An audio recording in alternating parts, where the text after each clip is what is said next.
তাহলে আল্লাহ ঈদের দিনে বললো তাকবীর দিতে, তোমার কি ডেক্সেট বাজাইতে বলছে হারামি? তুমি ডেক্সেট বাজাই লাগা, তুমি মানুষের বেডির পিছে আট লাগা। তোমার মেয়ে বেপর্দা বের হলো কেন? এই বাপ, তাদের মেয়ে বেপর্দা বাইর হলো, আপনি কিসের বাপ হবেন? মিয়া আকামলা মিয়া, কিসের বাপ হইলেন আপনি মিয়া? যার স্ত্রী বেপর্দা, তুমি বেটা কিসের স্বামী? বেটা অপদার্থ, আত্মমর্যাদা নাই বেটা তোর, বেটা গায়ে নাই বেটা তোর বেডিরে।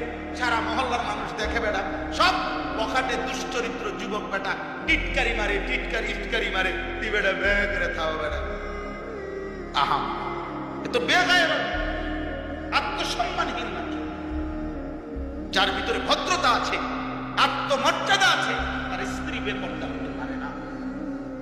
যার ভিতরে প্রেস্টিজ আছে, প্রেস্টিজ, তার মেয়ে বেপর্দা হতে পারে না। আত্মসম্মানের ব্যাপার। আমার মেয়ে গ্রামের সবাই সব কুলাফাইল তার পিছনে হাঁটবে, তারে টিটকারি করবে, আমি কি বাপ হইলাম? আল্লাহ তার জন্য বলছে তুকাব্বিরুল্লাহ আলা মা হাদাকুম, তাকবীর বলো, তাকবীর, আল্লাহু আকবার বলো, আল্লাহু আকবার।